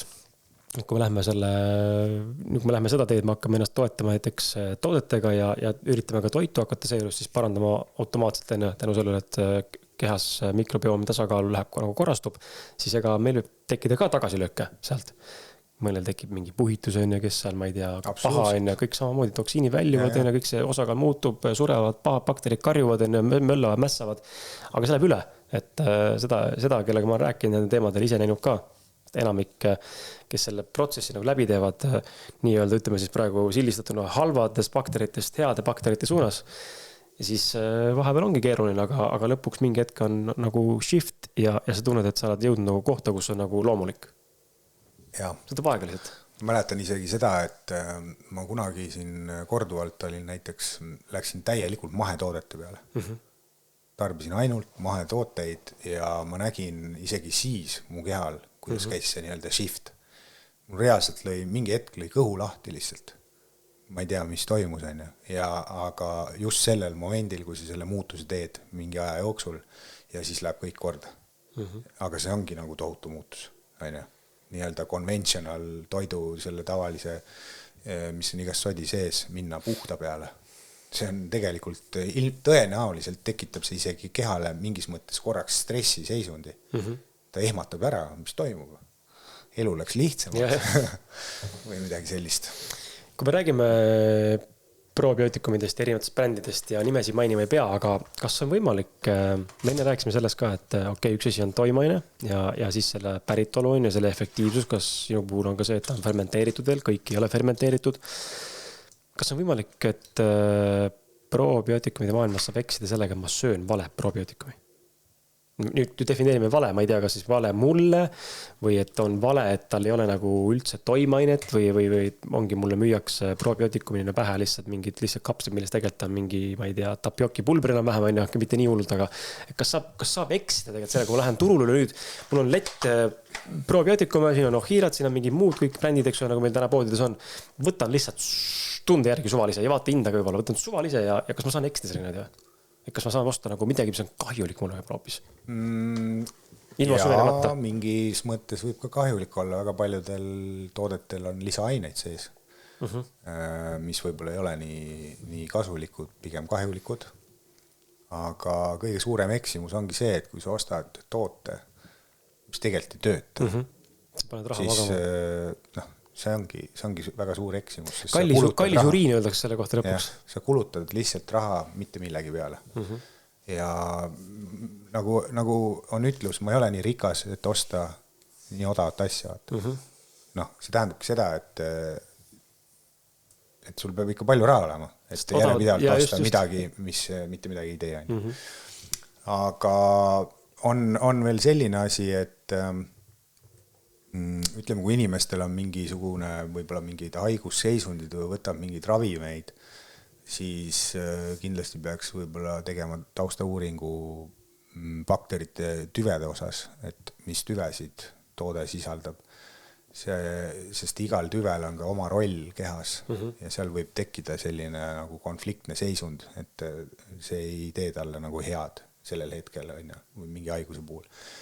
Ma ei mäleta, mis tüvi see meil on, aga näiteks on üks tüvi sees, mis siis aitab vererõhku äkki oli alandada. Vaata, kui nüüd inimene võtab vererõhu alandus tablette, mis siis nagu nii-öelda keemiliselt surub seda vererõhku alla ja nüüd ta võtab seda probiootikumi, seal on bakteritüvi sees, mis teeb seda loomulikul viisil, siis need kaks kokku võivad väga ohtliku olukorra tekitada. See vererõhk võib liiga alla minna. Ehk siis seal on nagu väga selles mõttes loomulik lahendus olemas, sa lihtsalt lõpetad selle vererõhu alandus tablettide võtmise, ongi kõik korras, probleem on ka kadunud, aga mõlemad koos ei tohi võtta, et siin tasub nagu ette vaadata. Natuke tasub uurida. Ja kui selle mõttes, et ChatGPT ei pruugi kõike teada, et palun võib-olla ka sinna poole mitte nagu iga vastuse juurde nagu pöörduda, pigem kirjutage näiteks otse Svenile või Ohirale ja lugege blogisid, vaadake saateid, kus Sven on käinud, kuulake mingi minu saateid, siin on ka nendest räägitud. Ja siis, kui on veel küsimusi, siis küsige. Täpselt nii. Ja, chati ei saa usaldada alati. Ei saa. Veel. Varsti võib-olla saab. Aga tulles selle juurde, et enne kui lähme järgmise küsimuse juurde, mis puudutab ootuspärasust ehk mis muutust ma võin oodata, kui ma hakkan seda läbi tegema ja millal, eks ole. Loomulikult see on hästi individuaalne, siis ma tegelikult teen üleskutse veel kord. Me sinuga, Sven, arutasime saateväliselt ka siin üks päev seda, et sina ütlesid välja selle, et üks kõige parem kingitus, mis saab teha, on kinkida tervist endale või oma lähedastele. Ja ma olen nagu sama meelt, et ma nagu täiega seda meelt, et üldse jõuludel mingi kingitused ja sünnipäev mingi kingitused, ma olen viimased aastad, ma olen kogu aeg vist teinud, laps on ainuke erandine, et ta oled ikka mingi mänguasju midagi, aga muidu naisele endale ikkagi tervist või nagu mingigi viisil elamust või kogemust, mis nagu teeb midagi nagu paremaks emotsionaalselt või siis füüsiliselt. Nii et palun, hea kuulaja, mine lihtsalt vaata www.ohira.ee, kasuta koodi kriskala15 ja mine piilu nende e-poodi, seal on hulgaliselt erinevaid tegelikult tooteid, mitte ainult see kollagen, millest me rääkisime, ega ka see deluxe, mis meil hetkel siin laual on, kusjuures see deluxe hetkel muideks on, kas ma eksin, et see on ainukene ka veganitele sobiv? Ei, kõik on. Kõik on, okei. Et siis on veel lihtsam, et kõik tooted on veganitele sobivad, välja arvatud kollagen.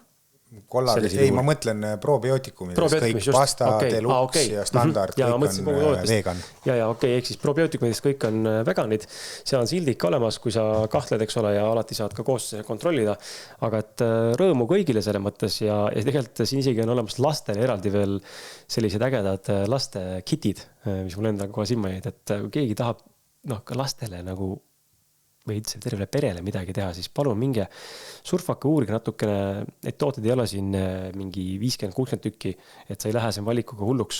Siin on üsna arusaadav selektsioon, mille vahel valida.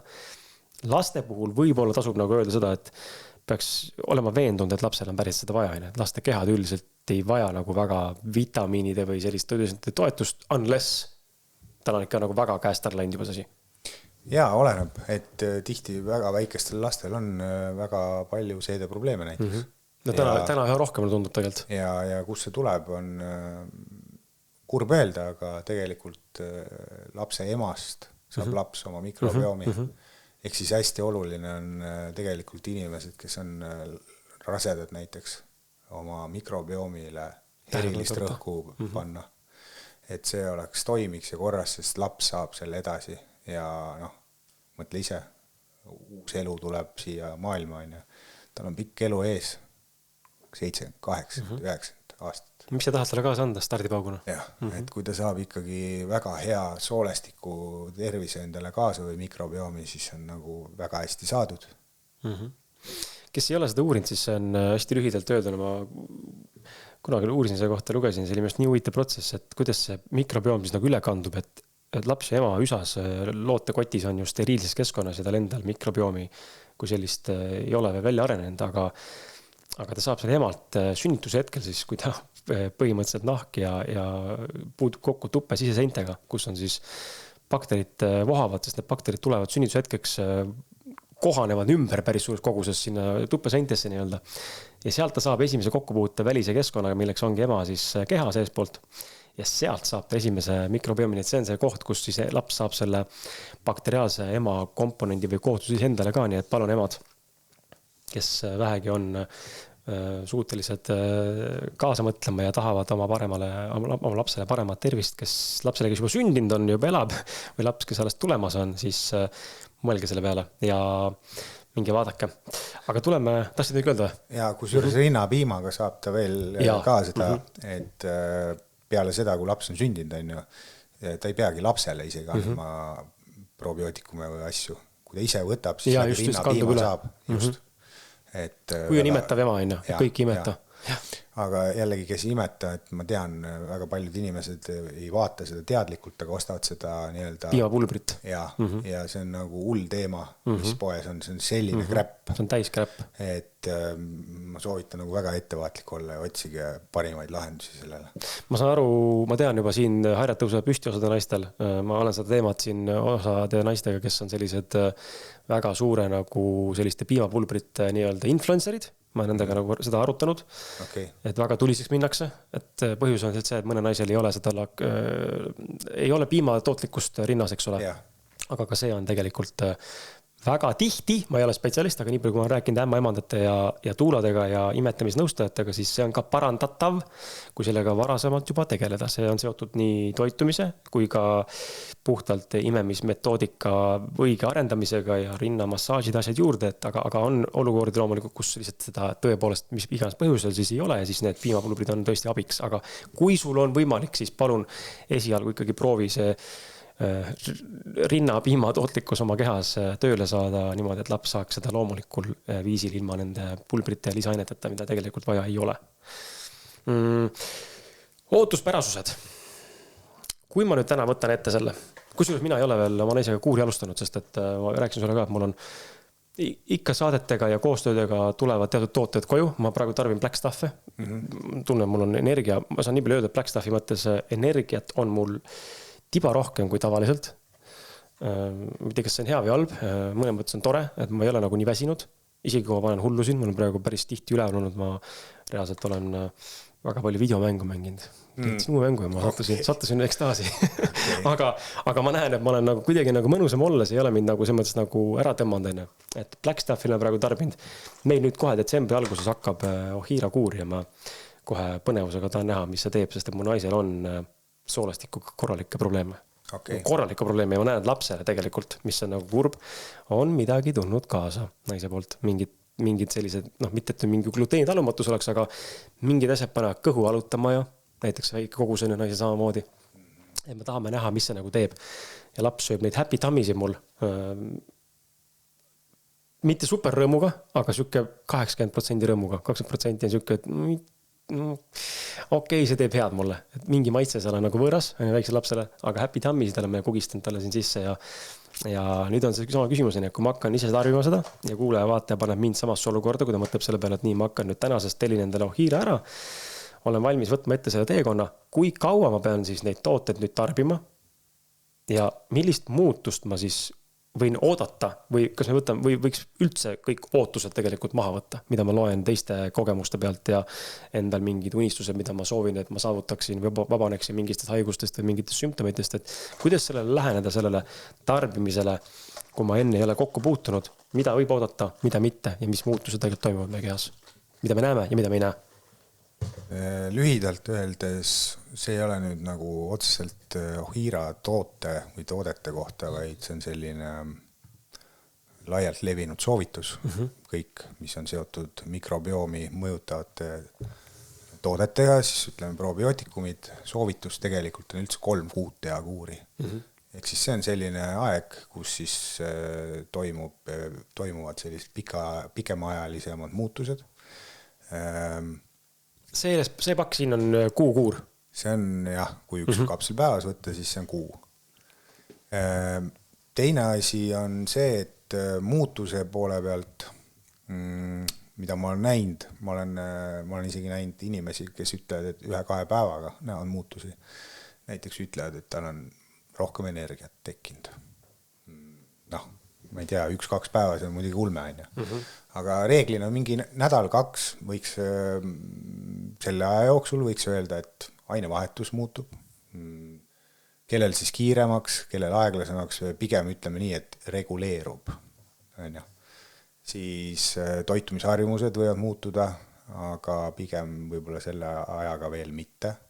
See võivad tekkida esimesed väiksed tüspelansid enne, need kohad, kus keha läheb korraks nagu šoki ja siis toimub üleminekuprojeed. See võib toimuda juba päris kiirelt tegelikult, see oleneb nüüd inimesest, kui paigast see mikrobiom on, või on seal mingid probleemid veel taga, aga see võib tekkida ja võib tekkida näiteks selline asi, et võib tekkida kõhukinnisus, võib tekkida ka kõhulahtisus, sõltub. Aga see läheb üle? See läheb üle. Mis veel võib toimuda? Vabalt võib toimuda nahal muutusi, näiteks võib mingid punnid tekkida. See on jälle näide sellest, et toksiinid tulevad välja. Mis meil veel võiks tekkida?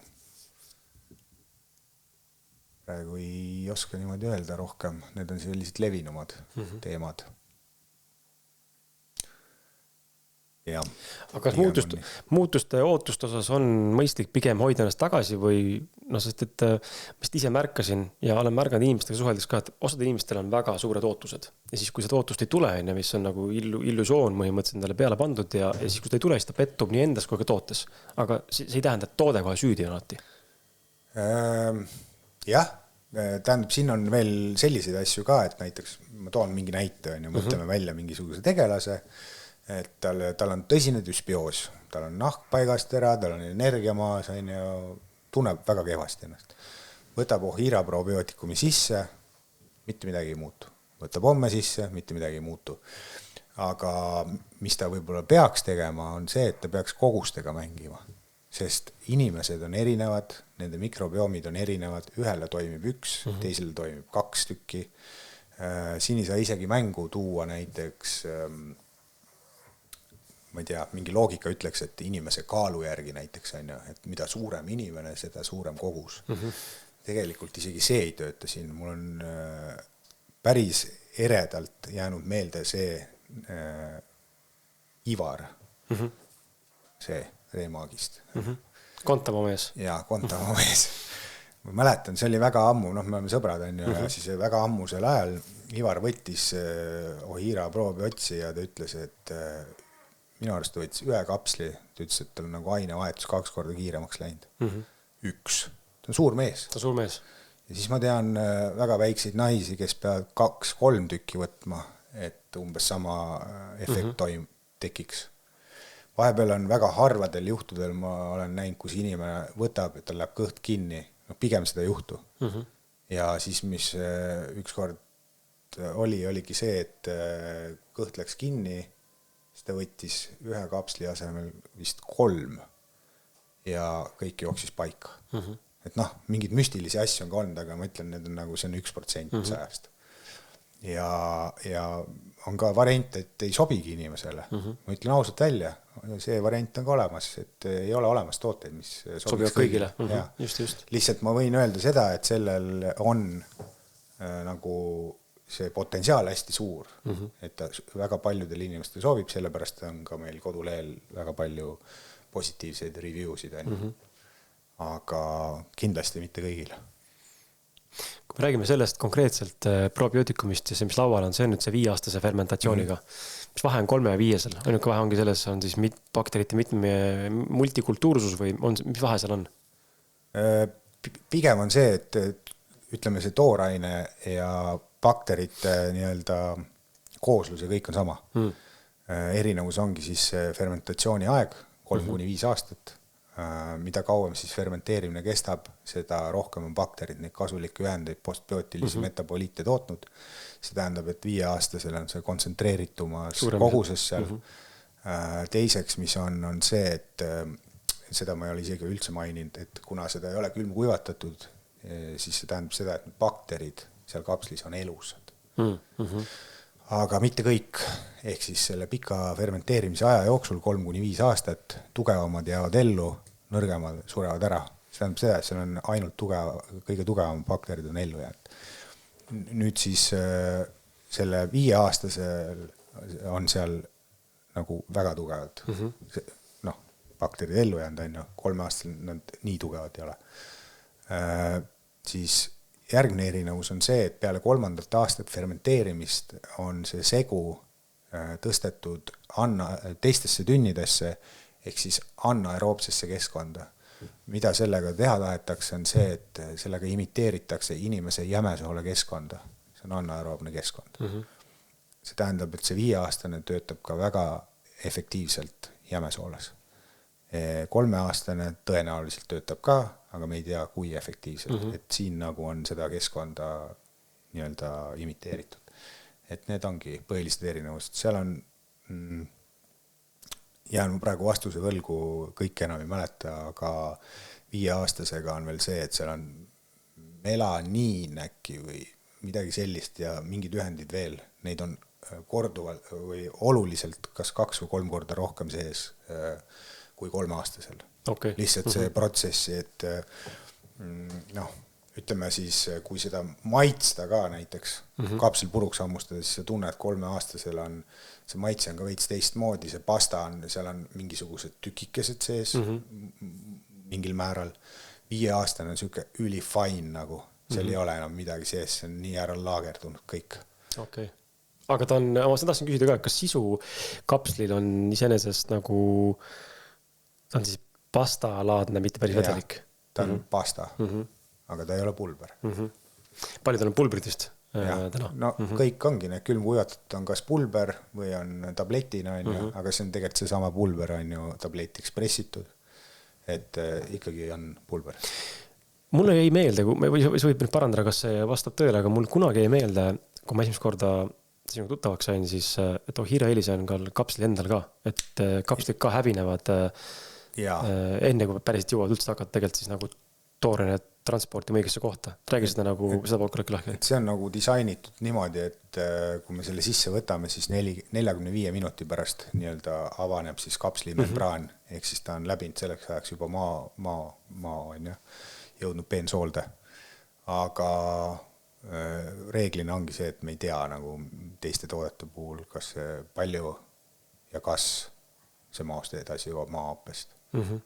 Et siin tegelikult ei ole väga oluline, siin on paki peal küll kirjas, aga ei ole oluline, kas ma võtan seda enne sööki või peale sööki. Okei, see on ka inimeste palju küsimus. Igal ajal võtta. Jah. Ja tühja kõhule, mitte tühja kõhule ka samamoodi suva. Õhtul hommikul pole vahet. Lihtsalt õhtul ma soovitaks võib-olla ülitundlikutel olla ettevaatlikum, kuna siin need postbiootikumid, siis ma enne mainisin ka, on orgaanilised happed, mis on reaalne energiaallikas kehale. Et võib nagu unega raskusi tulla. Aastatega, noh, ma olen kuulnud seda osadelt inimestelt, aga see on jälle 100-st 0,01%. Korra peatudes veel mõnel üksikul tootel, enne kui lähme edasi ja siis ma panen ka telefoni korraks laadima, aga sul on veel näiteks sükasi nagu kangas, Mizuki kangasmaskid, postbiootikumid, mis see on? See on näomaskid. Ühekordse kasutatavad? Jah, kangast, kus siis sees on lisaks kõigele muule need Ohira postbiootikumid. Need on mõõduki näonaha tervendamisele, ma ei tea, kortsude vastu või jah, toite nahka. Nii nagu on meie sees bakterid, on ka meie naha peal bakterid. Ehk siis see Ohira kontseptsioon lühidalt on väga lihtne. Kõik tema tooted sisaldavad seda sama probiootikumi. Vahet ei ole, kas see on nahahooldustoode, see on sissevõetav toode, see on seal sees, ehk siis nahaholdusõlil ja probiootilisel seebil ja kõikidel on see sees, sest et meie naha peal on täpselt samamoodi bakterid. Et see oli, ma suure imestusega vaatasin COVID-i ajal, mis toimus nagu see desinfitseerimine, no mida te teete nagu? Lihtsalt hävitad oma naha baktereid, et bakterid ei ole vaja karta. Riina räägib seda kogu aeg, et ei ole vaja karta baktereid, neid tuleb hoopis hoida, toetada. Ja. Mis asi on, mille poolest erineb näiteks Deluxe, mis meil laual on nüüd siis oletame sinu järgmisest, mis on ka 5-aastane retsept hapendatud taimede ja piimhabakteritega. Mis nende vahe on seal? See on tegelikult väga suurt vahet ei ole, et see on pasta, seesama pasta, mis on selle kapsli sees. Teile kapsli, või ta ongi pasta?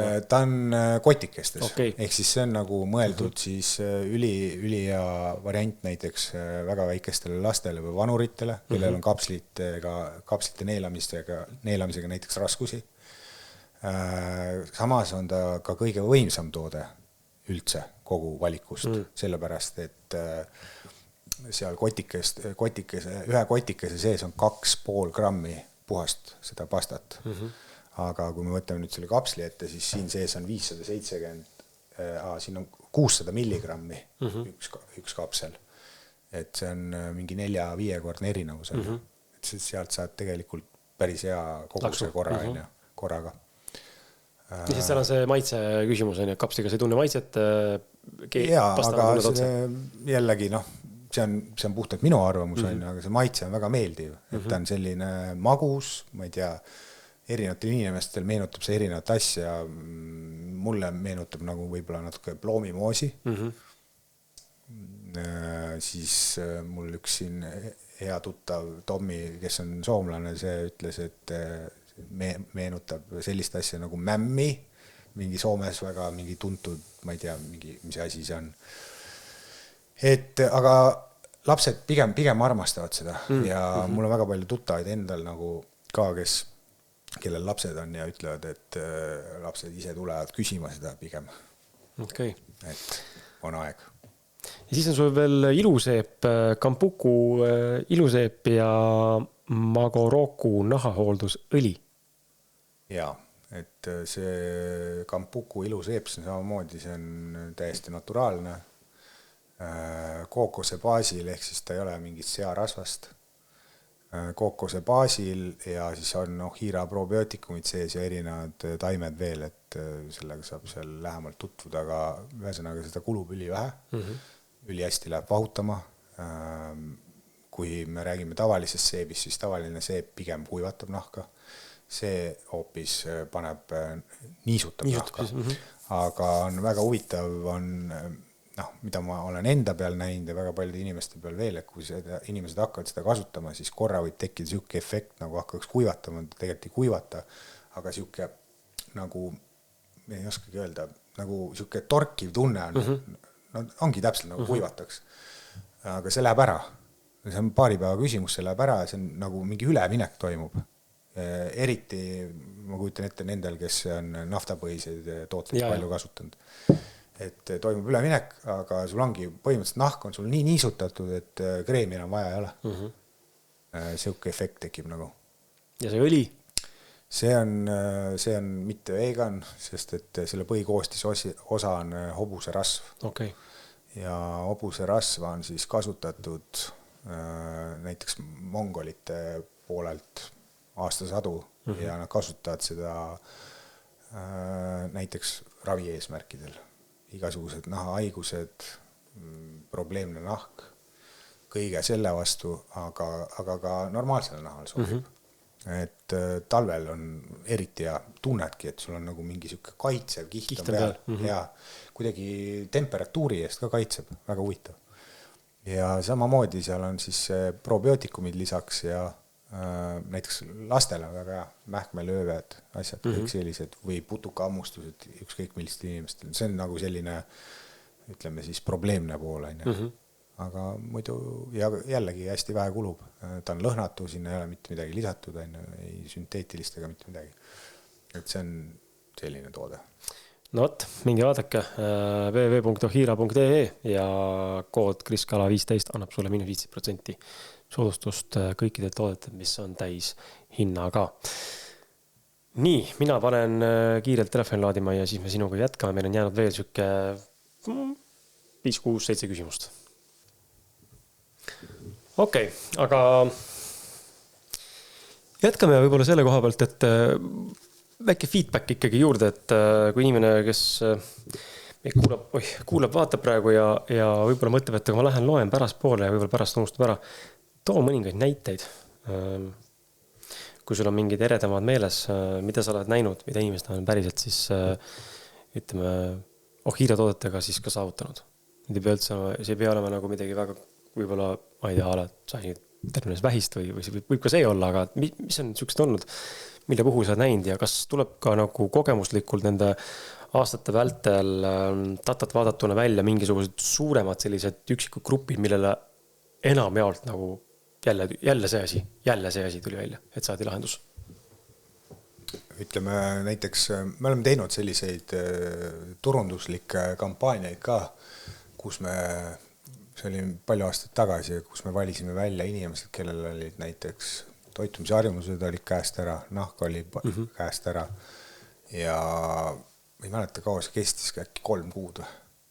Meie poolt olid tooted, nende poolt oli siis aus tagasiside ja nad said korda oma nahaprobleemid ja seal, ma ei tea, mis seal immuunsusega võib-olla oli midagi või toitumisega. Et nahaprobleeme väga palju olen näinud, kuidas saab korda. Lekkiv sool, erinevad soolestikuga seotud probleemid, mul tulenud nimed praegu nüüd kõik meelde siin. Soolehaigused on. Peaaegu enamused on ikkagi korda tehtavad. Siis vähiteemad on ka muidugi täiesti olemas. Riina kaudu on päris palju tulnud kliente. Me räägime Riina Raudsikust. Jah, et tal on sellised ikkagi paljud väga rasketes olukordades ja saab korda. Et jällegi tulles vähi juurde on ju, et seal on ka ju immuunsus on kõige olulisem ikkagi. Ja soolestik on 78% immuunsüsteemist, ei väsima kordamast. Ja tegelikult meil oli kunagi alguses ka, mis see oli, mingi 8 või 10 aastat tagasi, kui ma saingi esimest korda Riinaga tuttavaks tegelikult. Siis ma tutvustasin talle Ohirat, ma mäletan väga selgelt, kuidas tal tuli see tervenemiskriis tuli kohe, kui sisse võttis. Kõhu lõi lahti ja nii edasi. Ja siis ta oli, ütleme nii, et müüdud. Ta sai kohe aru, et see asi toimib, töötab. Ja Riina on peale seda isegi raamatu vist ka kirjutanud midagi seal soolestikust ja Ohirat maininud. Mina tõin väga palju just seda soolestiku poolt tema maailma, et ta sellele nii palju rõhku ei pandu tollel hetkel. Aga mõtleme, mis veel võiks olla. Allergiad kindlasti, meil on isegi uuringuid saab ka vaadata kodulehel, need eesti keelde kõik tõlgitud, lühikokkuvõtted. Näiteks on uuring tüüp 1 allergia. Tüüp 1 allergia vorm on kõige raskem allergia vorm ja on tehtud uuring, kuidas Ohira selle siis ära võtab, probiootikum. Et märkimisväärne. Siis näiteks, mis me enne rääkisime, kuidas väga paljud inimesed on ülitihti haiged. Immuunsüsteemis. Väga palju, seda on näha meie kodulehe tagasisides ka, väga paljud inimesed ei ole enam haiged. Lihtsalt ongi, mis iganes nad oma ajaga teevad, saavad rohkem tööl käia või rohkem oma perega olla või mida iganes, aga haiged ei ole. Ehk siis see on väga suur asi tegelikult. Mõne jaoks eriti suur asi, kellel on väga oluline iga päev olla tööl näiteks. Iga sent on arvel, mis iganes. Et eks siit tulebki teha need arvutused, kas odavam kodus olla või tööl olla või mismoodi. Mis meil veel võiks olla siin? Praegu niimoodi vist kohe ei tule. Et kõik, mis on nagu soolestikuga seotud, samamoodi on nahk on ju soolestikuga seotud, kõik sellised asjad. Energiatase on ju, kõhukinnisus, lahtisused, neid on nii palju, ma oleks pidanud nimekirja tegema. Stress võiks ka olla üks asi, mille vastu võiks aidata, sest soolestik on seotud ajude. Ja, et sa selle tegelikult välja tõid. Soolestiku ja aju telg on olemas, ehk siis kuidas tegelikult soolestik on meie ajuga seotud. Ja seda ma olen ka näinud, et meil on isegi mu üks väga hea sõbranna oli, kellega me tegime siin katse kunagi. Ta oli väga pikaajalises depressioonis ja ma andsin minu arust sellel ajal isegi oma kuludega talle need, ma ütlesin, et sul ei ole midagi kaotada, proovi. ja ta sai oma depressiooni ravimitest lahti ja kõik oli normaalne. Ehk siis see on nagu räigelt sellega seotud. Bakterid toodavad serotoniini ja kõik õnnehormoone ja nii edasi. Et kui meil on mingi stress või depressioon, siis tegelikult tasuks ka mõelda kohe automaatselt mikrobiomi peale. Et sealt toodetakse kõik need ühendid, mida meil on selleks vaja, et tunda elust rõõmu ja mitte olla stressis ega depressioonis. Ja, see on ka asi, mida ise olen ka märganud toitumisega seoses, et kui ma muutun vahepeal rohkem kräppi ja mingid jama söövamaks, siis üleüldine enesetunne ja mentaalne selline nagu emotsionaalne seisund on ka kohe nagu oluliselt depressiivsem. Ja kui ma hakkan sööma rohkem värsket ja ma ei tea, toorest brokkolit siin valmistan või ahjus mingid juurvilju rohkem suuremas koguses, siis see mõjutab ja vanasti arvati, et depressiivsus viib immuunsüsteemi alla ja kogu seda halvad mõtted viivad seda keha nagu haigusteni, siis täna tegelikult on ju tõestatud, et see ongi risti kahesuunaline liikumine. Kui sul on mikrobioom tegelikult pekkis, siis oled sa ka tõenäoliselt üsna suuresti ka kallutatud ülevalt poolt ka selle suunas, et seal tegelikult tunnedki, et teil ongi pekkis. Et mõelge selle peale inimesed. On päris huvitav valdkond ja päris huvitav seos ja ma loodan, et tänane saade nagu see mõttes on pannud sind jälle mõtlema selle peale ja et kui oluline tegelikult on see mikrobioomi bakterid, mida me ei näe, aga mis meie sees on ja millest me tegelikult koosneme, et nendele ikkagi rohkem tähelepanu pöörata ja nende eest hoolitseda, siis hoolitsed ka tegelikult enda eest, osa sinust ju. Absoluutselt. Kui nüüd keegi kuulab, mõtleb selle peale, et aga mul ei ole Svenikene, mul ei ole ühtegi probleemi. Kas profülaktika mõttes võiks ikkagi neid võtta? Ikka võib. Mul jälle meenub siin selle sama doktor Ross Beltoni väljaütlemine. Kuskil seal küsiti, et kes peaksid võtma probiootikume. Siis ta ütles, et mul on lihtsam öelda, kes ei peaks võtma. Ja need on inimesed, kes elavad kõrgel mägedes, näiteks mungad, kus neil on puhas õhk, kus neil on puhas toit ja kus neil on puhtad mõtted. Et siin me oleme, kui me räägime linnaelust, siis me oleme kogu aeg stressoritega seotud. Mürgitatud kogu aeg? Seda ka, jah, aga stressoritega ka, et meil on tihe elu siin, kogu aeg peame ringi sebima, autod, värgid, keskkond ise, poetoit ei ole ka kiita, et tegelikult väga raske on elada elu puhtal viisil, et sul on kõik maru hästi tervisega. Et selles mõttes ma ütlesin ära oma ütlemise, et neid inimesi, kes ei peaks võtma, on vähe. Ma ei ütle, et te peate Ohira probiootikume võtma või mingid teisi probiootikume brände, aga võib vabalt hapendatud, fermenteeritud toite tuleb süüa. Jaa. Et see on nagu fakt, see on igas kultuuris sees ja seda on tarbitud väga palju aastad, tuhandeid. Mis täna on juhtunud, ongi see, et see on nagu järjest vähemaks läinud. Alates sellest siis, kui leiutati külmkapp. Ehk siis ei tarbita enam seda, aga see külmkapp ei aita meid. Et fermenteeritud toit on ikka vaja tarbida. Tundub, et see on generatsioonidega ära kaduv ja nüüd võib-olla mõni üksik siin siis üritab seda nagu üles tuua, kaduv nagu nähtus, et kui vanasti vanaemad olidki need, kes tegid igast mingid purgiseid, mingid neid hoidiseid ja fermenteeriseid asju, eks ole, siis täna tundub, et sinu ja meie tulevased lapsed ja nendes, kui nendes mingi hetkel saavad vanaemad ja kui midagi ei muutu, siis nende kapis on ilmselt külmutatud pitsad ja burgerid ja asjad, et mulle tundub, et me nagu kaugeneme nagu täiega sellest, mis on nagu vanasti olnud ja võib-olla see on nagu okei, aga teistpidi tundub sulle hästi kurb, et see shift on nii suur, et ma just ükspäev mõtlesin selle peale, et ma nägin ühte videot netis ja siis ma hakkasin mõtlema selle peale, kui nagu haige tegelikult shift on toimunud, et kui meie sinuga olime väiksed, meie oleme tulnud sellest ajast, kus meil ei olnud nutitelefone. meil on need keritavate numbritega kodutelefonid helistasid, siis küsisid, et tere, kas Sven on kodus, tohib rääkida, ja siis tuli ja ütles, et tšau, mis teed, või siis läksid alla karjusid, tule õue. Meie lapsed ei tea seda, nad pole näinki seda ja tulevased generatsioonid kasvavad täna üles teadmisega, et AI on normaalne. Mul laps 7-aastane läks kooli ja räägib mulle AI-st, sest ma ise räägin ka, aga juba nagu, see on tema jaoks nagu standard, et AI on olemas, millega saab tehakse igast asju, videosid, pilte, tekste, värke. Ja minul ei olnud seda, meil ei olnud seda.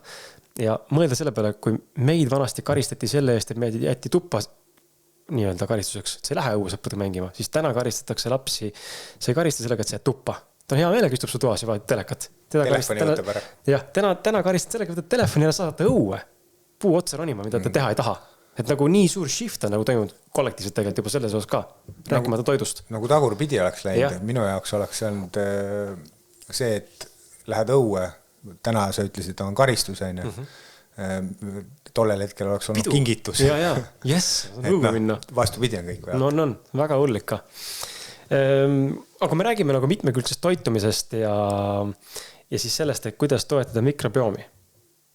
Et kas on olulisem nüüd see, et ma toitun mitmekesiselt võimalikult hästi rohke kiudene sisaldus, tarbin, ma ei tea, palju värsket, eks ole, mis iganes veel, või ma lähen seda teed, et tead, poogen, ma söön nii nagu ma söön, aga ma panen laksin endale probiotsia peale lihtsalt.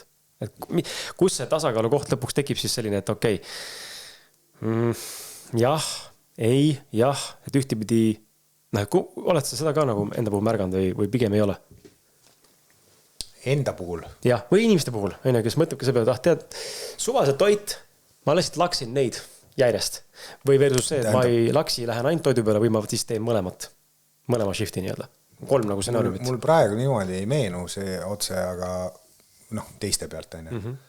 Aga kui ma enda peale mõtlen, siis mina ei saa teha lihtsalt nii.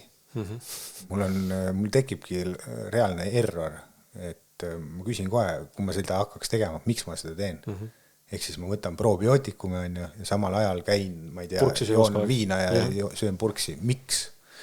Et mul tuleb kohe täielik mentaalne error. See on ju risti ühe käega annad, teisega võtad ja kogu aeg 0 ring. Ma ei näe sellel pointi. Et minu jaoks nii lihtne see ongi, et ma arvan, et äkki võiks olla enamus inimestel samamoodi. Pigem teha mõlemat, et hakata võib-olla vaikselt võtma, et kallutada keha selles suunas, et tahaks hakata tegema paremaid toitumisvalikuid, kui sa ei suuda ise teha seda, et siis seda kasutada mõne mõttes nagu stiimuli või nii-öelda poolsteroidine, ma kasutan sõna surun, aga et ma sunnin keha siis tootma ja küsima paremat toitu. Jah, samm haaval parema tervise. Jah, et vahest on võib-olla tõesti raske seda sammu teistmoodi teha, nagu trenni minna või midagi.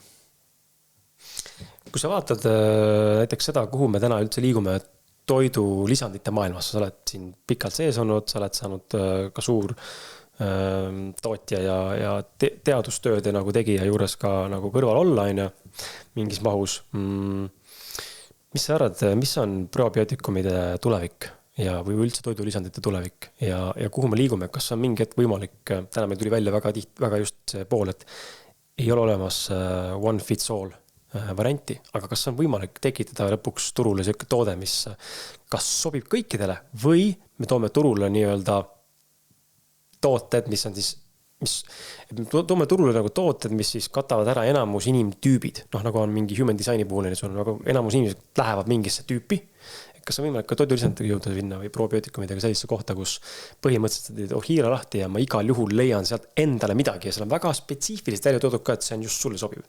Vanusugrupp, sugu, ma ei tea, mis iganes veel. Või see on too far fetched? Ma alustan siis sellega, et sa küsisid, et mis sa arvad, kuhu see probiootikumide maailm liigub, on ju. Siis ütleme tarbimise poole pealt, see oli isegi minu arvamus, ma olen mingite uuringutega siin tutvunud. See on järgmised 10 aastat tugevas tõusutrendis ja mis on tegelikult on kurb uudis, mis tähendab seda, me võime ju aru saada, kuhu inimeste siis nii-öelda toitumisharjumused liiguvad, mitte heas suunas. aga nüüd selle teise teema peale tulles, mis sa ütlesid, et kas on võimalik, et umbes luua siin mingi personaalne individualiseerimine ja probiootikum põhimõtteliselt on. Ma saan aru, täna DNA põhiselt juba mingid tooteid tehakse, pakutakse toidulisandeid, et seda saab samamoodi teha, et see võib-olla natukene teistmoodi, ehk siis pigem pannakse rõhku siin hoopis soole testile, et näha, mis su soolestikus toimub, mis bakterid seal on ja mida seal ei ole, ja ongi kõik. Tegelikult on see suhteliselt lihtne, täna saab ka ELSA-V testiga seda teha. Sa saad enam-vähem teada, mis sul on ja mis sul ei ole, ja mida tarbida selleks, et sul oleks neid, mida sul ei ole. Ma hakkasin just praegu siin, sain ühe Annikaga kokku, kes selle Sinsinoga tegeleb. Ja mõtlen siin ise ka, et võib-olla müüa edasi pakkuda nii-öelda Ohira lehel klientidele. Neil tuli innovatiivne selline soolestiku testi mingi kit välja. Kui muidu on kõik teadaolevad, mida mina täna tean, soolestiku testid on väljaheite kaapel põhinevad, siis see on verel. Sul on kõik sees, seal on mingi väike asi, vajutad niimoodi peale, tuleb siit, tilgub sul verd, lased sellele peale, saadad minema. Ja tulevad vastused. Ja see on väga huvitav on see, et kui ma siin on saates mitu korda rääkinud nendest postbiootikumidest ja postbiootilistest metaboliitidest, siis see test baseerub ka metaboliitidel, ehk siis neid samu postbiootikume, teatud postbiootikume mõõdetakse siis selle testiga ja saadakse põhimõtteliselt väga adekvaatne tulemus, mis sul toimub. Päris huvitav. Ja, aga ma tahangi praegu selle ise ära teha, ma tahan näha neid testi tulemusi, et mida kõike ta siis mõõdab ja näitab ja siis ma nagu otsustan, kas see on see piisavalt hea või ei ole. Aga kõlab igatahes väga hästi hetkel. Nii, kui sa tahad ka hea kuulavaate saada osa siis sellest mõne mõttes liikumisest, teisipidi sellele kaasa aidata ja loodetavasti ka toitumisega seda toetada, et siis palun www.ohira.ee, kasuta koodi kriskala15 ja saad kogu e-poelt täishinnaga toodetelt -15% ja see pakkumine kehtib kuni, nii nagu ma saate alguses ütlesin, siis 22. detsembrini, mis tähendab seda, et 21. detsember südaöösel saab see põhimõtteliselt läbi. On sul midagi, mis tahad lisada siia lõppu? Midagi, mida sa tahad veel kommenteerida, jagada, kui ei, siis põhimõtteliselt on meil vist kõik.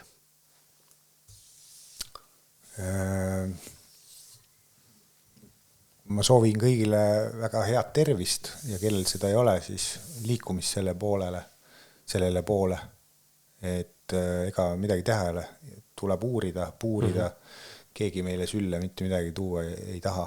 See on minu enda isiklik kogemus, kuidas ma pidin väga keerulise tee läbi käima, et jõuda mingite lahendusteni. Nii on. Sul on võimalik vältida seda, kui sa kuulad inimesi, kelle kogemusi võimalik nagu arvesse võtta. Jah, aga see ikkagi nõuab sinu enda pühendamist, midagi keegi lauale sülle ei too sulle. Et oleme aktiivsed ja uurime elu. Just, ja egas midagi. Pakid kuusa alla ja aitäh, et kuulasid, aitäh, et olid meiega ja kui on midagi, mingi mõtted jagades, kirjuta mulle, suunan Svenile või kirjuta otse info@ohira.ee, mine vaata Pilu kodukat, loe blogisid, kuula seda saadet, jaga seda saadet kindlasti vähemalt ühe inimesega, kellele võiks siuke informatsioon, mis siin täna käsitleti, kasulik olla, huvi pakkuda ja mõtlema panna ja kingi tervist endale ja teistele. Aitäh sulle, Sven. Aitäh. Täiega põnev teema, täiega põnev vestlus, ma arvan, saime siit päris hea sisu, mida inimestele jagada tund 45 jooksul ja sisu, mida ka sotsiaalmeedias riilsida levitama hakata. Näeme teiega juba järgmises podcastis, kui mitte varem ja tšau. Tšau.